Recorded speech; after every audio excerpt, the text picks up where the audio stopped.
If I had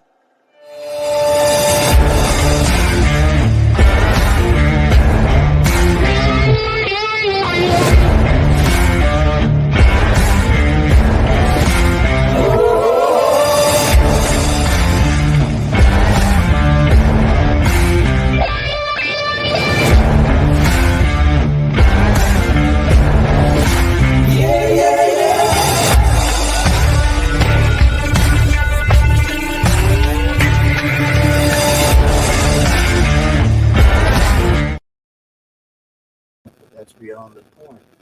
Hello and welcome to Endure Entertainment. I am Goodlow Napier, and I'm here tonight to talk about addiction, alcoholism as a disease, which is something that is it's a hot topic to go through. You know, if you talk to somebody who's a lifelong devotee of, let's say, 12-step program, they're going to disagree with me completely. But I don't look at alcoholism as a disease, and I'm the last person you would think would be actually saying that. Just because I mean, I was a severe alcohol use disorder or alcoholic, whatever you want to call it. And it was every excuse in the book. You know, it was genetically. It was my dad's fault. It was my sister's fault. It was something else. I'm not going to rehash this 1,000 times. But these were convenient excuses for a pity party, more or less. And you know, that's what I did for so many years. Let me fix this extremely close. And sorry, I'm screwed up over here on Facebook. Sorry, I needed everybody to see the Macho Man shirt because that's so very important when it comes to uh, whatever I'm talking about.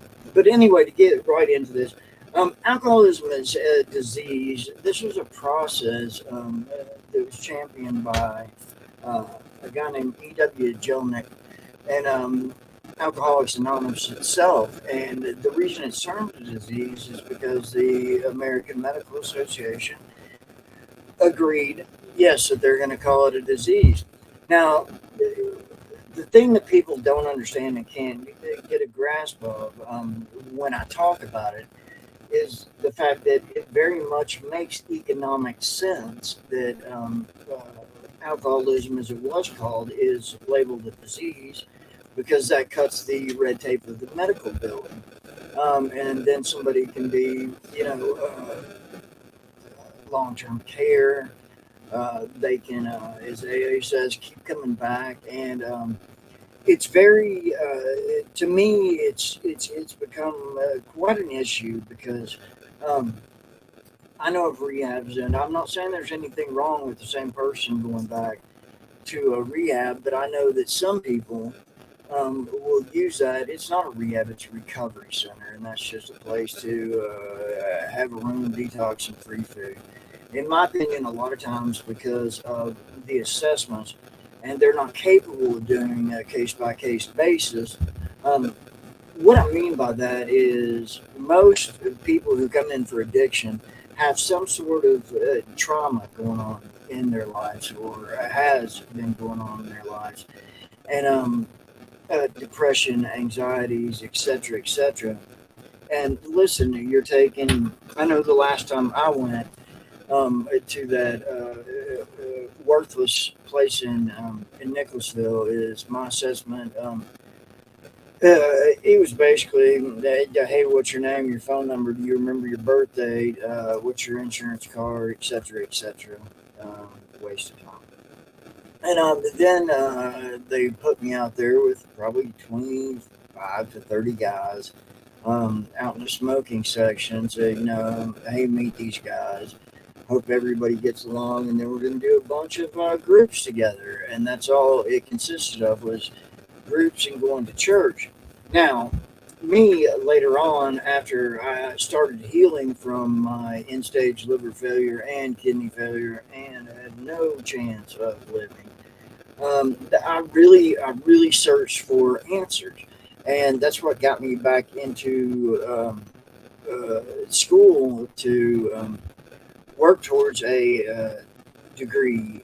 A master's degree in psychology with a concentration on addictions. And I look at it and I'm like, why did this fail me so many times? Why isn't this working? Why did I keep going to these meetings, keep coming back? Why do I need to apologize to people who traumatized me? Why do I need to make amends? Listen, there's a difference in forgiving and also creating yourself more trauma. I got in a discussion with a lady. She's a doctor in psychology. She has been for 30, 40 years now, about the show Intervention. And because I was sitting there myself and I was watching it and I was like, okay, they're putting these people in a room with maybe a father who they haven't spoken to in let's say 5 years or more, and the father is an absentee father and has nothing to do with their lives, and they're putting Uncle Joe over here and your cousin's boyfriend, and everybody's reading you a letter, and it's mostly they're playing a blame and shame game, which anybody in addiction or wanting to get free from addiction, it's an emotional process, because here's the fact is you're actually feeling for once.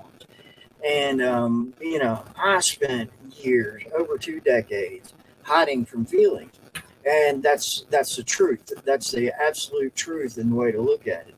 I never thought when I started doing this I would catch so much grief um, for a lot of people like to say I don't know what I'm talking about, but and that education doesn't mean anything, and whatever, as compared to experience. And it's that same argument. Let me tell you, I can tell you all about being addicted to anything.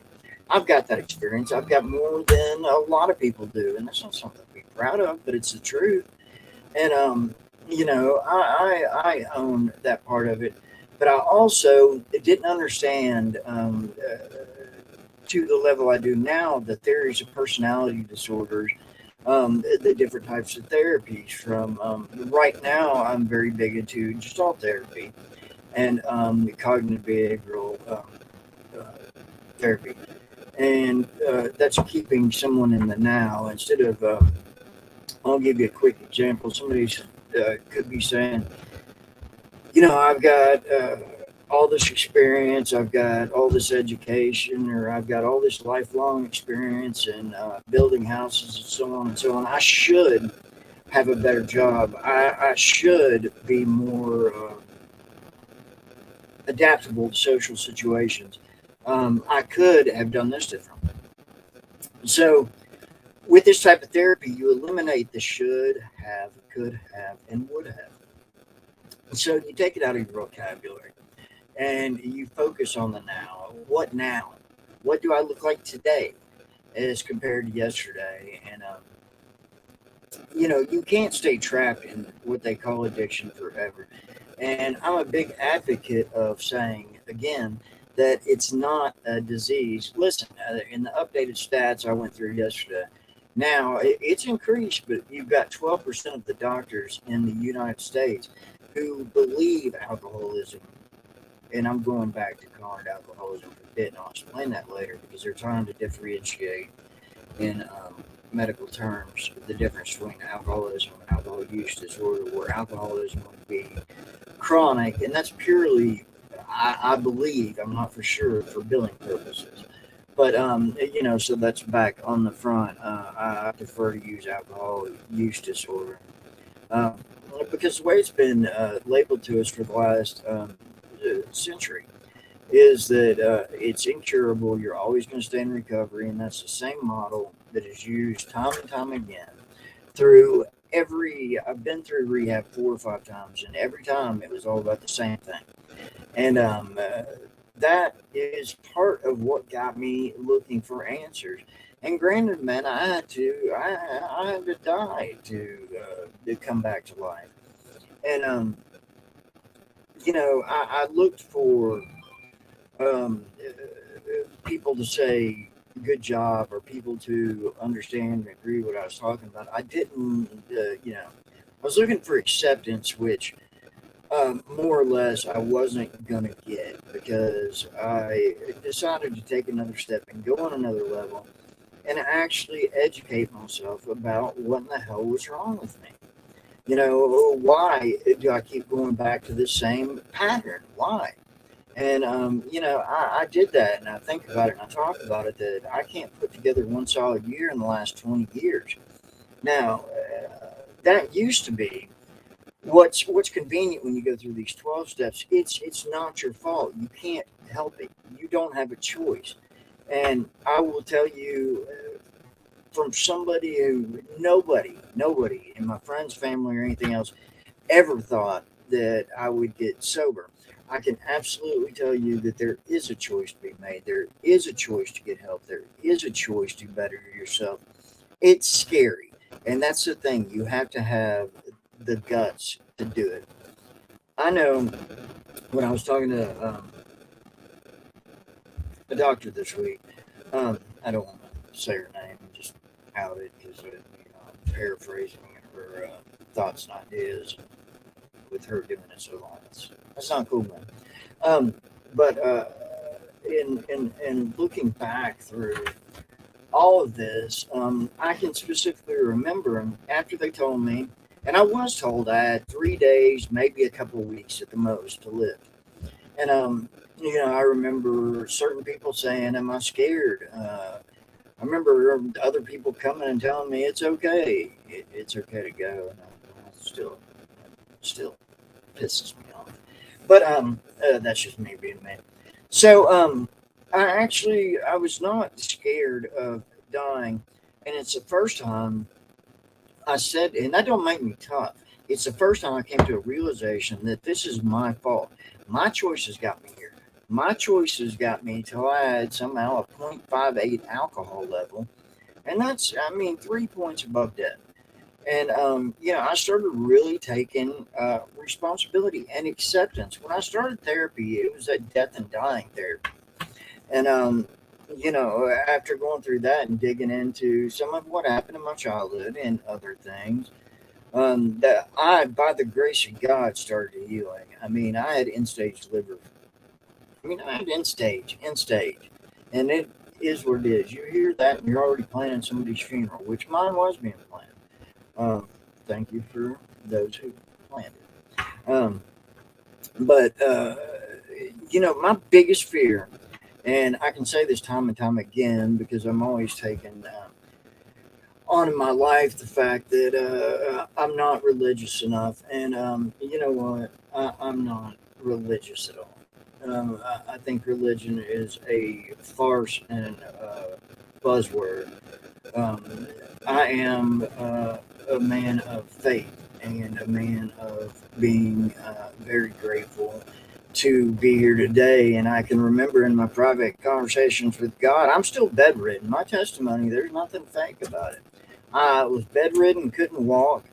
And, I'm still thanking God and asking for forgiveness because my biggest fear was dying, and I didn't have any sort of relationship with God.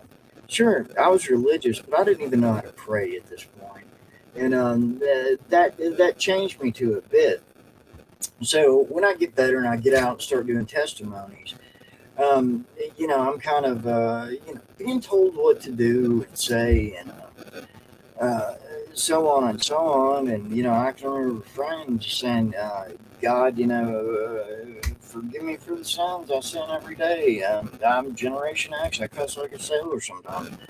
And just guide me in the right direction. And the right directions weren't taking me back to this faith-based place that had actually asked me to work for them as well. That they wanted my testimony to be that this place revived, saved my life, and that was honestly just flat out. I think I can cuss once an episode, but that was flat out bullshit. I really got worse after I left that place, and that was by design of a faulty system. And I'll say this out loud. I've said it a lot. You've got people who are in peer support, and all of a sudden, they think they're trained counselors, clinicians, therapists, and they have their place. But honestly, they're giving out these peer supports with 30 days of sober time, which is waiting for a disaster to happen. And there's a lot of people who have come out of the same place I came out of, and they're dead.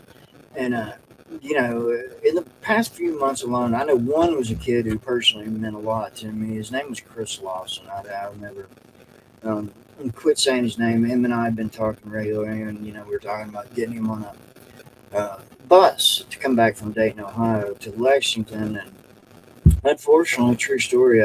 Not unfortunately, I went to my nephew's graduation in North Carolina because I haven't been there for these nephews in the last 10 years, and that's a fact. And I was like, and my sister told me about it. She didn't expect me to come, but I was like, you know what? No, I'll be there. So I drove to Charlotte. I'm still talking to Chris, and I get my days screwed up too. But I believe it was a Saturday was the last time I talked to him. And, he told me he was hungry, and I quote, "Homeless as homeless can be." And I said, "Well, Chris, I'll get you something to eat." And I'm all the way in High Point, North Carolina at this point. And I don't know if it was the same day or the next day, but a friend of mine, Benji, had texted me and said, "Have you heard about Chris?" And I was remember being alone in a hotel room. I told this story on my website earlier this week, but being alone in a hotel room, and I've been sober a while now. I've got years on me, and this is the first time I've really processed true emotions in a purely sober manner, and that to me was. I don't know. As I said on my page, I said I don't know if I was um, mad at myself, mad at the world, if I was mad at Chris for, what's typical is Chris probably, I don't know this for a fact, he probably used one more time, which a lot of us addicts will do before we go into treatment, and that can very easily end up being the last time. Um, it really can, and especially with the unpredictability of fentanyl use and abuse in America today, it's a scary thing. I mean, buying weed off the street is a scary thing, and I'll make my point. I can make it a million times.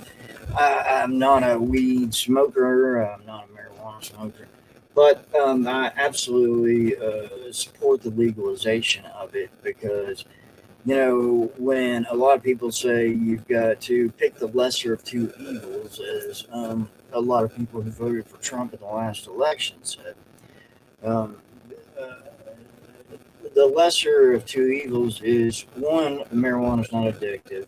And some people love to say it is because there have been some junk studies that will say It's addictive. Listen, we can get addicted. I was reading today to looking at the mirror and making sure our beard's perfect. And mine's too long right now.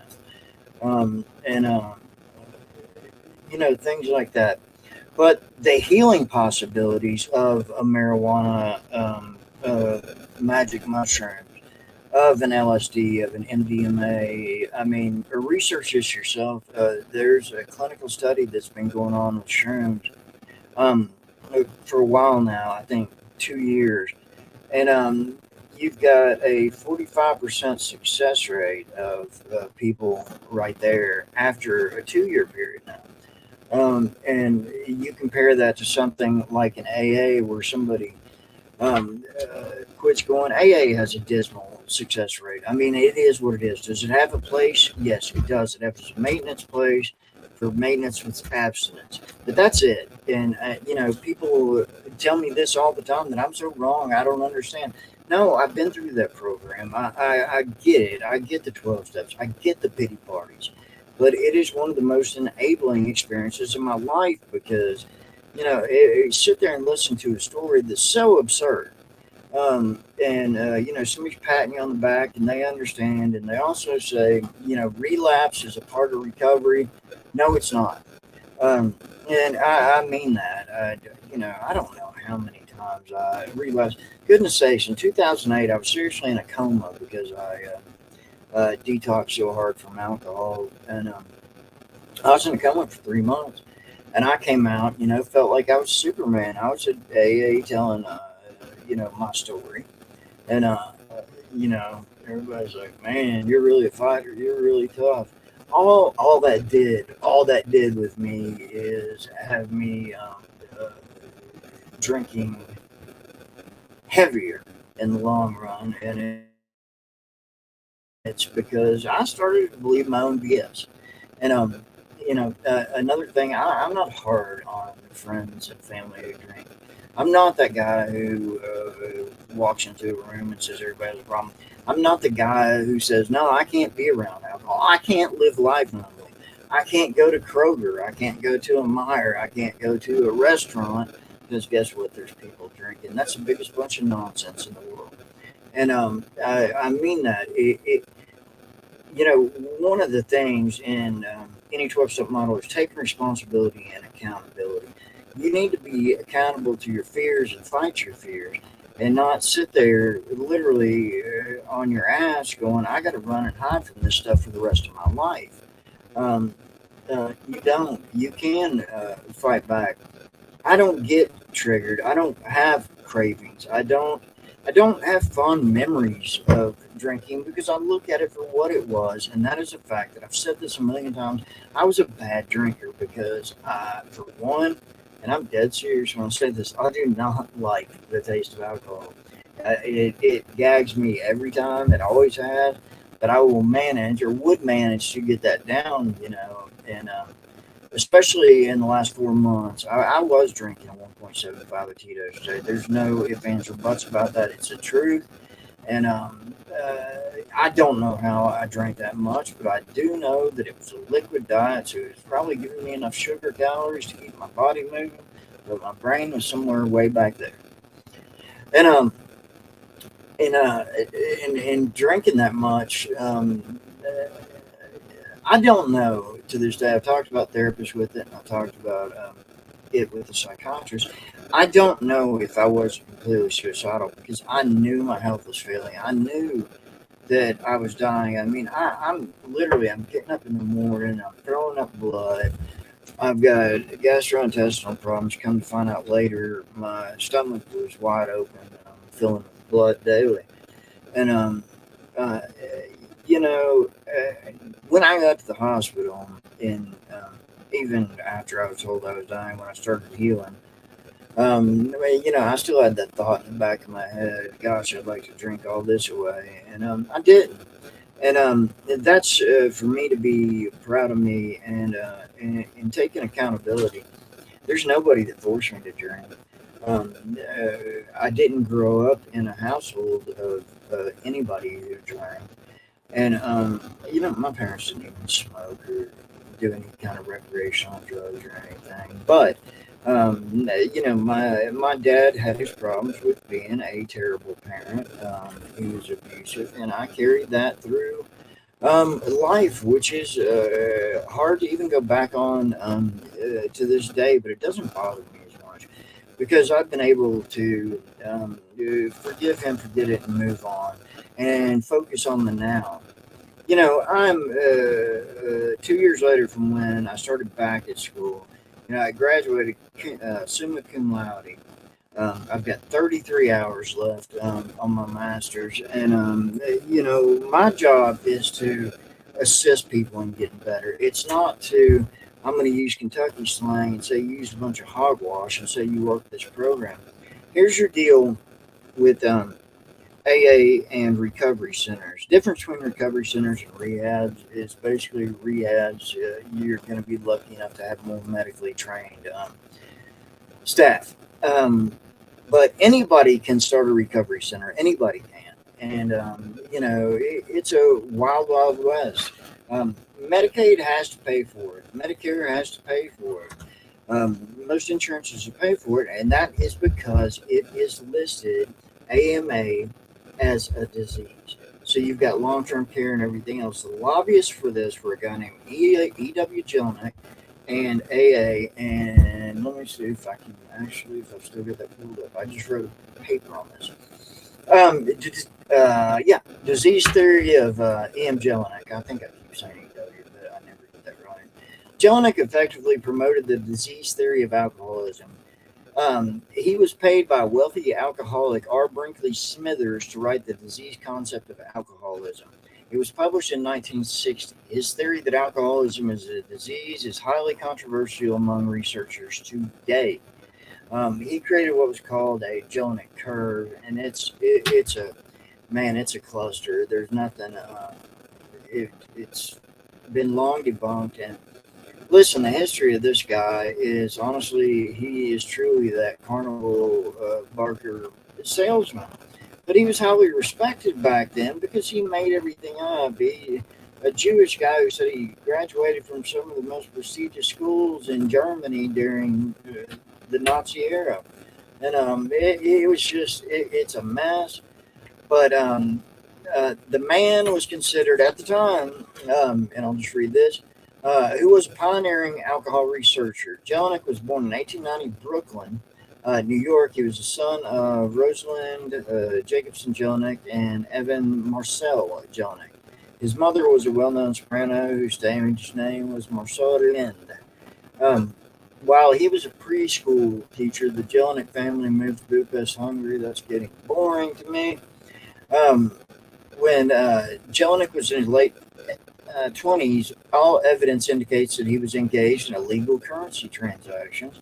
He was accused of embezzling 500,000 Hungarian crowns. That equated to about 3 million in 1920 US dollars. It would be about 35 billion in today's dollars. Wow. In June 28th, 1920, a warrant for his arrest was published in both Hungary and foreign newspapers. Jelinek vanished. Um, uh, According to the family and friends, they only heard from him 5 years later when he was living in Sierra Leone, which is a part of West Africa, presumably to avoid arrest. He then moved to Honduras, conducted banana research for the United Fruit Company, was fired from that job. In 1930, the statute of limitations had ran out for his criminal charges, and he returned to the U.S. Had been working on at Worcester State Hospital. He later directed the Yale Summer School of Alcohol Studies until 1939. For a period, he worked for the World Health Organization. He was working on a project at the Institute for Study of Human Problems when he died suddenly in 1963. There's complete uncertainty about his academic background because there's no proof. His alleged degrees right here. There is a consensus among those who have investigated the matter that Jelinek was self-reported in his degrees and are almost complete and certain fabrications. He reported of a degree from a university that had expelled him for non-attendance. He, a Jew, reported receiving a doctorate from a Nazi university. I mean, that's pushing it. I don't know how else to say that, but that's pushing it. Um, in addition, there were gratuitous fibs. For example, he said his nickname meant little radish in Hungarian, and in fact, the Hungarian word for radish is ratek, and the list goes on. I mean, he was a known liar and fraud, and that's all there goes down to it. And there's more to this. I can pull up a paper of mine. But even though a lot of doctors will not consider alcoholism as a disease, they still support it being a disease, and for obvious economic reasons, um, which only makes sense. I mean, it's insurance right there. And listen, um, I, where I went to earlier, and I said anybody can start a rehab or recovery center, and that's the truth, you know. And a lot of them, and I've studied a lot of them now. I've moved away from that junky ass place I was at in Nicholasville, Kentucky, named Revive, and I mean, just awful there. But let me get into it. The American Medical Association has actually made clear in its admittance of economic interest and promoting alcoholism as a disease. These and other resources show this. For instance, the AMA endorses the proposition of drug dependencies, including alcoholism, are diseases, and their treatment is part of legitimate medical practice.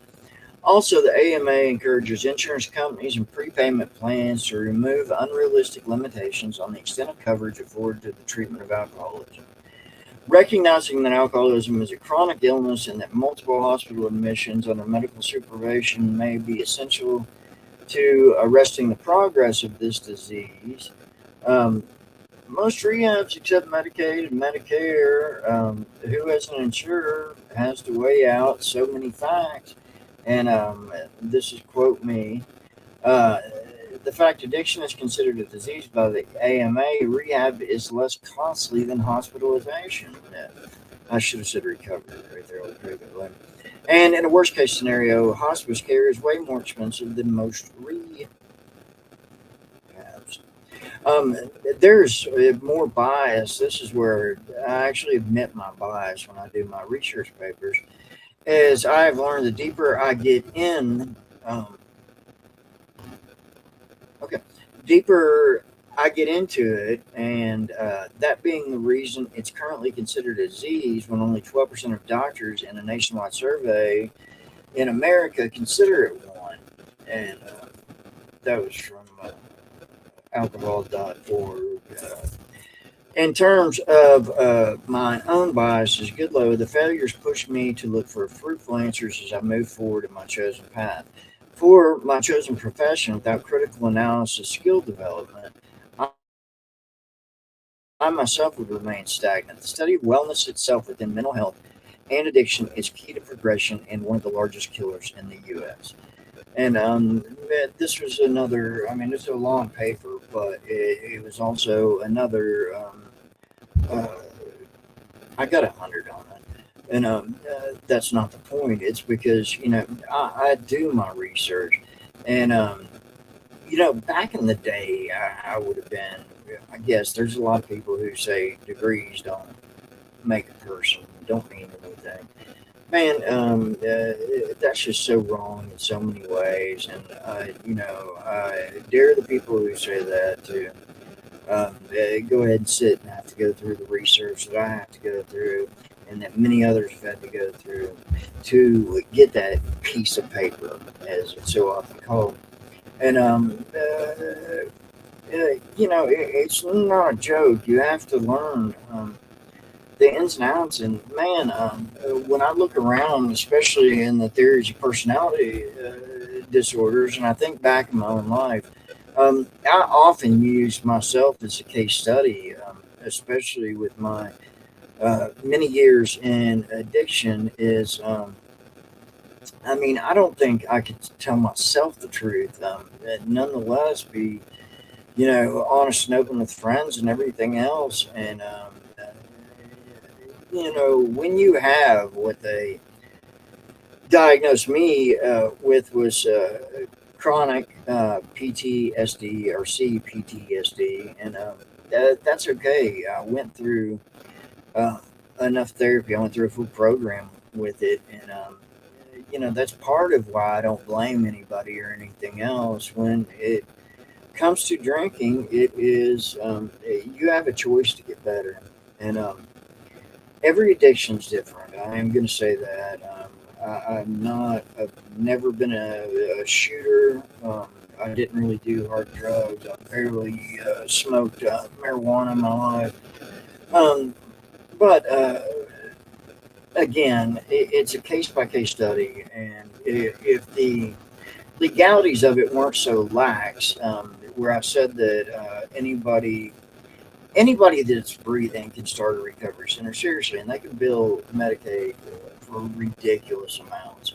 I mean, I know in my last recovery when I was reading over the paperwork, because I had to explain it, is I was labeled disabled for a good year, 2 years, I can't remember, just because, I mean, my health was shot and I was listed as terminal. But in looking back through my paperwork, I mean, they had billed me for Klonopin addiction, treatment for that, and I've never had an issue with Klonopin. I still don't have an issue. I've used it in the past for panic attacks. I still have a prescription for it. I think I get 30 a month at point fives. I'm open and honest about it. I really don't use them. Um, just I don't. I use them PRN, which is basically per needed, and I don't really get upset about much anymore because I've developed uh, really good emotional intelligence skills, and including self awareness and self care. And little things like I started. I've mentioned this before. I started, building adult Legos when I was pissed off. I've learned how to play the guitar again. Um, and I mean, there's just so much more to it than that. Meditation is a surefire good look for most people. Um, well, for a lot of people, I know it works for me, which is, you know, I was so stubborn. That stuff that years ago I would have said was like hoodoo voodoo, but I don't believe that anymore at all. And it's a matter of what one of the main principles in that AAMS is, and it's take. Sorry, I play with my hair too much. I'm just not used to it being long, so I'm always like get behind my ears. And accountability and responsibility to yourself and to your loved ones to not sit there and do that. And I'm sure anybody that listens to my stuff has been to a 12-step group or meeting. And uh, the pity party, and the best I learned it was from this old man a long time ago. And, he just hit 43 years sober. And he doesn't count the years he doesn't do AA. He said the best thing he ever did was quit going to AA. And by the way, the success rate for people getting sober on their own is factually and actually higher than the success rate of somebody going through a recovery center and or a 12-step program. And I mean, that's just the facts. You look at a 5 to 7% in this year's stats of success through 12-step AA. And this is from a 40-year Cochrane Institute study. You know, AA, when they do their statistical analysis and put out their numbers, they use a self-reporting system, and they use people who are obviously have been there for you know 10 years, maybe a year. I don't know, but those who keep going, and that's something that, I found it to be, in the end, I found it to be such an intolerable experience of the things people were saying, because I could say in the last 4 months, and I could bring receipts with me and show that, I spent 40 grand on a hotel room, staying drunk, and I think trying to kill myself. But and going back to that, and people do like to argue me because, hey, I'm just the idiot that is busting my ass to get answers on it. But I could literally say that I drank 1.75 of Tito's vodka a day. First of all, if I say Tito's vodka, that's going to get me in trouble because that's what they call a trigger. But beyond that, man, let's get realistic. I could say I drank 1.75, and I kid you not, across the room within a couple of minutes, somebody will say, "Oh, that's nothing. I drank 2 of those, and then I drank a 24 pack of, let's see, Coors something, whatever." And then somebody else would go, that's nothing. I drank 4 of those, got a keg on the way home, and had that drunk by the time I got home and then went out to the bar. I mean, it becomes more or less, for lack of a better word, the term, it becomes a pissing contest. And that's frustrating. It's not taking accountability. It means you're still there. And you can, and this is not the AA version. AA actually coined the drive drunk term, and that's for people who didn't attend meetings regularly enough for the powers that be. And please understand, the powers that be in a AA situation are generally untrained and unlicensed therapists who are supposed to keep time how long somebody's talking and collect the money for the self-sustaining organization. And but again, I want to end this way. There is a place for AA for somebody that doesn't care to stay stagnant, for somebody that's just looking for abstinence, and somebody that's not looking to heal. There's a place for AA for people to stay sober. Is it better than somebody else staying drunk on the streets, or getting trashed and beating their wife and or their kids, or beating their health to death? Yes, absolutely. There is a place for AA, and in that same breath, there's a place for recovery centers. But I'll be damned. The next time I know Revive in Nicholasville, you got to understand, I have huge issues with that place because to me it's like a death factory to a point. Gets people upset. My friends and family that love me are convinced that one of the people that runs that place is going to come and kill me. So if anything happens to me, it was that damn recovery center. Well, it's not. No, it's not good there. That's just, it's a whatever. It's this Wild West thing that it's a gold rush to own a recovery center, and then you've got some real people out there. My friend David Eggers from Lexington Catholic. First of all, I never thought David was going to be a sober person. I'm not going to put what he was into, but Dave's sobriety's led him into a world of, because he's a realist, man. He's a deadhead, and it's led him into a world where now he has 3 sober houses on campus in Lexington. They're approved for intensive outpatient treatment. His significant other, the lady who's running it with him, she has a background as a nurse anesthetist, which is a really hell of a hard program. And the way they've set up is it's brilliant, it's fruitful, and those are things that'll work. And I'm following along behind Dave. I'm still about a year behind him.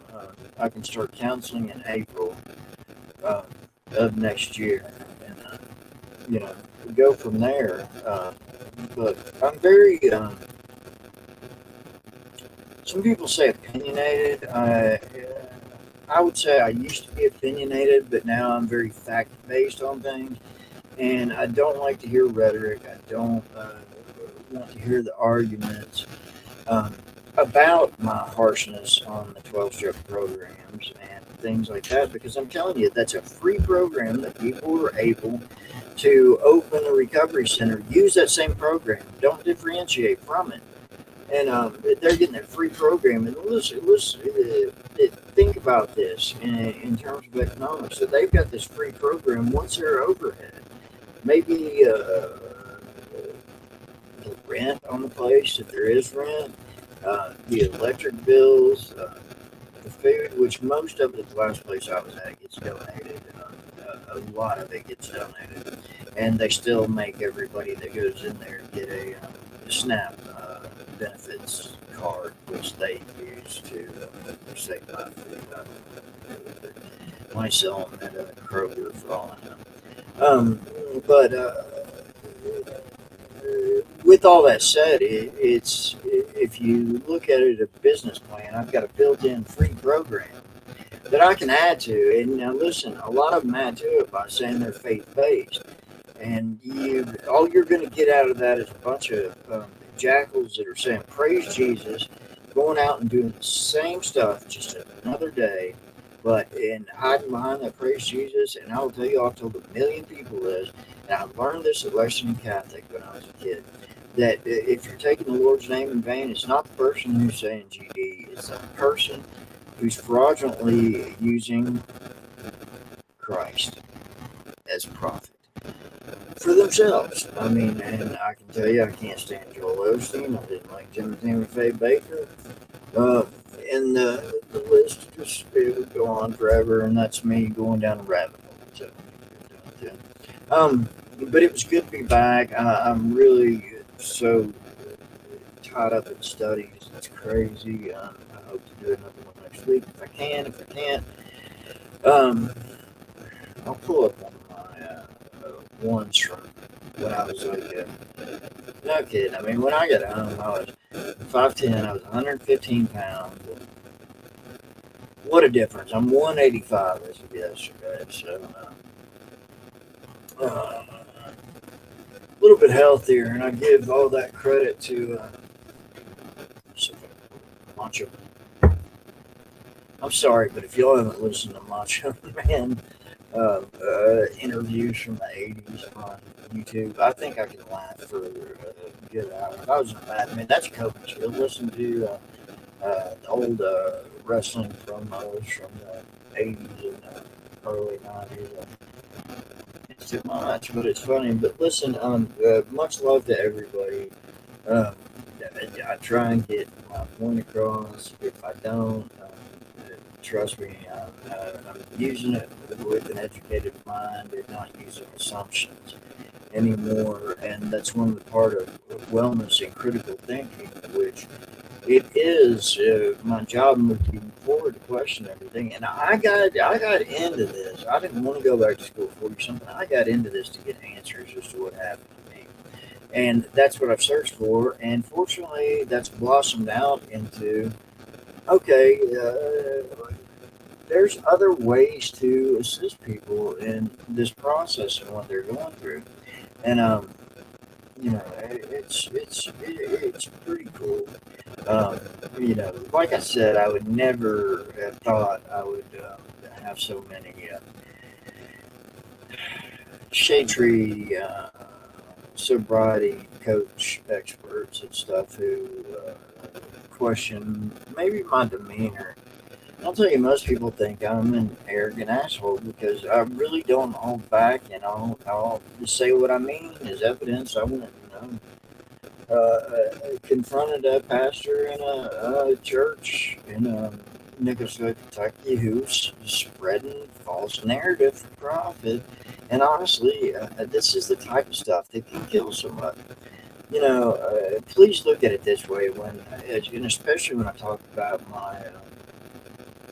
my deal with the legalization of marijuana is if pot's FDA controlled, you're not going to have the possibility of it having a fentanyl sprinkling in it, which I do know of people who have died from smoking a joint. Um, and that wasn't what they thought was going to happen. And that's scary, man, to me. And I get asked all the time when I talk about this story, why would somebody spray fentanyl in a bag of pot? Well, 2 grams of fentanyl can kill you, first of all. And kudos to the Nicholasville police, as they just gathered up half a pound in there, which is thing,